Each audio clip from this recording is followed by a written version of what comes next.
To all of you. आज हम पढ़ेंगे पास्ट परफेक्ट कंटिन्यूअस टेंस में नेगेटिव सेंटेंस का प्रयोग। पिछले वीडियो में हमने पढ़ा था इसके अंदर अफर्मेटिव सेंटेंसेस और आज हम पढ़ेंगे नेगेटिव सेंटेंसेस। नेगेटिव यानी जिसके अंदर नॉट आता है, जिसको हम हिंदी में कहते हैं नकारात्मक वाक्य। Formula subject plus had not plus been plus first form of the verb with ING plus object plus since और फॉर। दोनों में से कोई एक चीज इस्तेमाल की जाएगी। अब हम इसका एग्जाम्पल देखते हैं। मोहन 2 घंटे से अपनी किताब नहीं पढ़ रहा था। Mohan had not been reading his book for 2 hours। Next example, तुम्हारा भाई 2 घंटे से इस कमरे में नहीं सो रहा था। Your brother had not been sleeping in this room for 2 hours। Next example, प्रधानमंत्री जी 1 घंटे से स्टेज पर भाषण नहीं दे रहे थे। The prime minister had not been delivering speech on the stage for 1 hour। Next example, वह उस स्कूल में सन 2012 से नहीं पढ़ रहा था।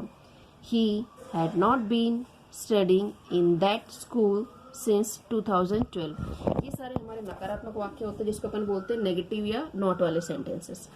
अगला उदाहरण, मेरे पिताजी 10 मिनट से अखबार नहीं पढ़ रहे थे।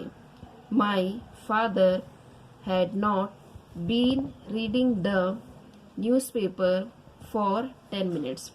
अगला उदाहरण देखते हैं। इस गली में 1 घंटे से बच्चे शोर नहीं मचा रहे थे। यानी the children had not been making noise in the street for 1 hour। Next example, इस कमरे में अध्यापक जी 10 बजे से गणित नहीं पढ़ा रहे थे। The teacher had not been teaching maths in this room since 10 o'clock। लड़के मैदान में 1 घंटे से क्रिकेट नहीं खेल रहे थे। यानी the boys had not been playing cricket in the ground for 1 hour।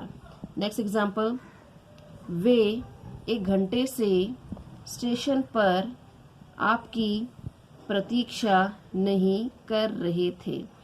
They had not been waiting at the station for you for 1 hour। Last example, मैं सुबह से टीवी नहीं देख रहा था। I had not been watching TV since morning। Thank you।